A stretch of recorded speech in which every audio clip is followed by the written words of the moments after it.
Wait a second.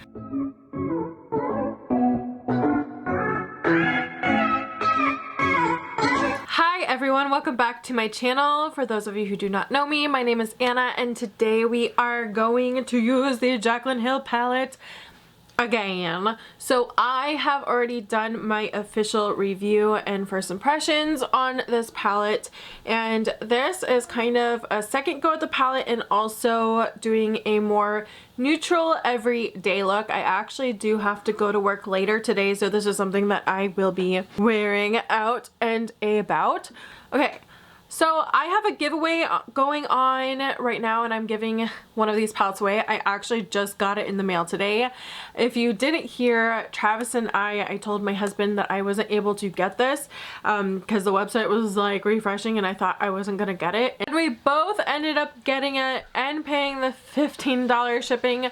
So it ended up being really expensive between the two of us, and Morphe said that since he tried to cancel his order right after and Morphe had canceled it, but then it shipped out 4 days later, so it took too long to process, and so they said we would have to pay to ship it back. So instead, you guys luck out and we are giving one away to my lovely subscribers. So all you really have to do is be subscribed to me and be following me on my Instagram.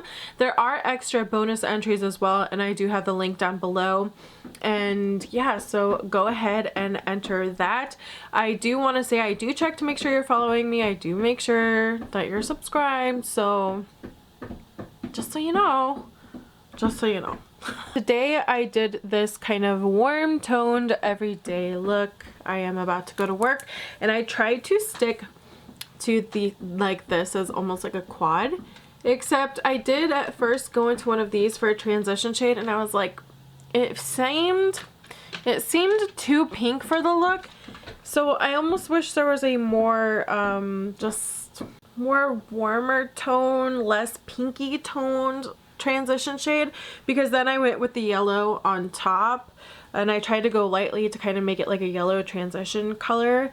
I think it kind of came together eventually. I also noticed that with the shimmer, specifically the Talia shade, I had a hard time picking it up with a brush. Like with my finger it picks up fine. I ended up actually having to use my finger, which I don't love to do, but they are still beautiful and extremely sparkly and intense. They have a lot of like glitter kind of flecks in them, and so it just makes it really sparkly. Something else which I think I mentioned in my original review that I wish this palette had is like an inner corner pop highlight, because I need an inner pop highlight every single day. Obviously I can just use my regular highlighter and she does have I'm in it, but that is a duochrome and sometimes I don't want to use like a pink duochrome every single time for an inner pop highlight. So while I was actually off camera, I went into, I think, Ride or Die. I'm smacking myself in the face. Ride or Die. And I kind of put a little bit on the inner corner and it was just like way too dark. And then I tried adding the gold onto it and it just doesn't really work as well as like a bright shade. So that is something that I wish it had. Lipstick Nick actually has started posting the tutorials that she did for Jaclyn Hill's promo photos, so maybe we might have to do a video trying to recreate those, and I know I'm gonna fail terribly because Lipstick Nick is amazing and my makeup skills are not as amazing. But sometimes when I see a really bright, vibrant palette, I just want to see what the actual neutral look, because you always hear you can do a neutral look with this too, but I want to actually see the colors together and what type of neutral look it can make, if that makes sense. So that is why I am posting this for you guys today. It gives me kind of Naked Honey vibes, honestly. I was very excited after I swatched this shade called G Money because it really just kind of has like that Naked Honey type of brown, mustardy brown vibe to it, and like yellowy brown. I don't know, it's just a little bit different, but I think it also makes it a little bit harder to find a good transition shade in this palette for, which is why I ended up trying to use the yellow for a transition shade. I think you could use the yellow for a transition shade. Like if I had done it all differently, I think I would have tried mixing the yellow with the lighter brow bone shade to kind of create a lighter transition shade, but that's just me. Okay, well, anyways, let's get into this look.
All I did to achieve this look. It was very simple, very easy, and something I feel you can wear every single day. I do really like the way it turned out. It's extremely warm, and again, it kind of does give me some Naked Honey vibes, except the difference is I feel like the shimmers in this I really have to kind of dig into or make work for me, whereas the Naked Honey are amazing. They're flawless. That's like the best quality Urban Decay honestly has. I always have to use these shimmers wet. It's not like gonna kill me with the palette, like make me not use it. I'm definitely gonna use it more, but I wish I didn't have to use it. I wish they were pressed just ever so slightly less. They're a little bit too hard, and I wish that they were pressed a little less, and that's all. Thank you so much. Don't forget to enter the giveaway. I don't think that many people have really entered it yet, so don't miss out on that. And you guys have a great day. Bye!